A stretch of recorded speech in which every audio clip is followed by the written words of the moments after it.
दोस्तों, धार्मिक ज्ञान में आपका स्वागत है। इससे पहले वीडियो में हम वराह अवतार लेकर भगवान विष्णु ने हिरण्याक्ष का वध किया था। अपने छोटे भाई का वध करने वाले विष्णु से बदला लेने के संकल्प से हिरण्यकश्यप ने ब्रह्मदेव से वरदान प्राप्त करना चाहा। इस विचार से ब्रह्मदेव को प्रसन्न करने के लिए तपस्या करने चला गया। उस समय उसकी पत्नी लीलावती गर्भवती थी। लीलावती के गर्भ को विच्छिन्न करने के लिए देवराज इंद्र मायाजाल रचने लगे।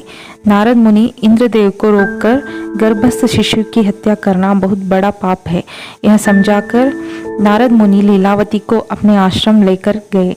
आश्रम में नारद मुनि दार्शनिक बातों के साथ साथ विष्णु के गुणों का वर्णन करते थे। उस समय लीलावती के गर्भस्थ शिशु ध्यान से सुन रहा था।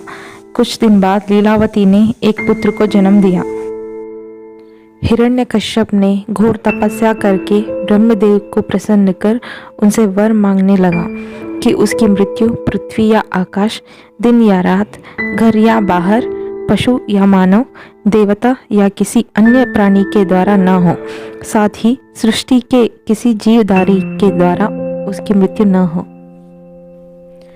ब्रह्मदेव से वर पाकर हिरण्यकश्यप विजय गर्व से लौट रहा था।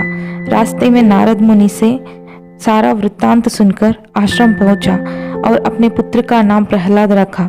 पत्नी तथा पुत्र को लेकर अपने नगर लौटा। हिरण्यकश्यप ने पहले इंद्र से बदला लेना चाहा। उसने स्वर्ग पर हमला करके इंद्र के सिंहासन पर अधिकार पाया, दिक्पालकों को अपने अधीन कर लिया, चारों दिशाओं पर विजय प्राप्त किया। विष्णु भगवान के भक्तों पर अत्याचार करने लगा। समय बीतता गया। प्रहलाद उम्र में बढ़ने लगा। उसे शिक्षा प्राप्त करने के लिए गुरुकुल भेज दिया। प्रहलाद हर समय विष्णु भक्ति में लीन होकर अपने सहपाठियों से विष्णु भगवान की कथाएं बताता था। समय बीतता गया। प्रहलाद अपना विद्याभ्यास पूर्ण करके अपने राज्य लौटा। हिरण्यकश्यप ने प्रहलाद को अपना परिचय देने बोला। प्रहलाद अपने मधुर वचन से विष्णु भगवान की स्तुति करते हुए पद्य का उल्लेख किया। यह सुनकर हिरण्यकश्यप प्रहलाद को कारागार में डालने की अनुमति दी। हिरण्यकश्यप ने अपने बेटे को ही मारने के लिए हर एक रास्ता अपनाया। कभी हाथियों के पैरों तले कुचल देना, कभी जहरीले सांपों के बीच बिठाया, पहाड़ की चोटी से ढकेल दिया, समुद्र में फेंक दिया, कालकूट विष पिलाया, फिर भी प्रहलाद को कुछ नहीं हुआ। प्रहलाद अपने पिता से कहने लगा कि हाथियों में, सांपों में, पत्थर, अग्नि, समुद्र, जहर आदि, बल्कि आप में और मेरे भीतर में भी विष्णु ही है, इसीलिए मुझे कुछ नहीं हुआ। यह बात सुनकर हिरण्यकश्यप को क्रोध आया। अपने बेटे को सभा भवन में ले गया और पूछने लगा कि तुम्हारा विष्णु कहाँ छिपा हुआ है, और स्तंभ को दिखाते हुए पूछने लगा कि तुम्हारा भगवान इसमें है।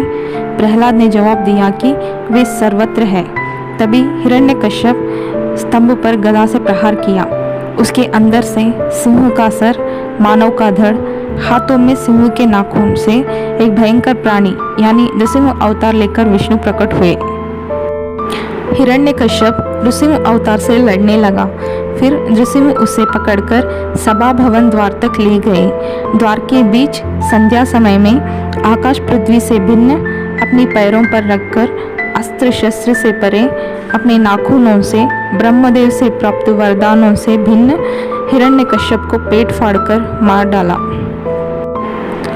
नृसिंह ने प्रहलाद को अपने पिता के क्रियाकर्म करने तथा राज्य को संभालने का आदेश दिया। इस तरह जय विजय का पहला जन्म समाप्त हो गया।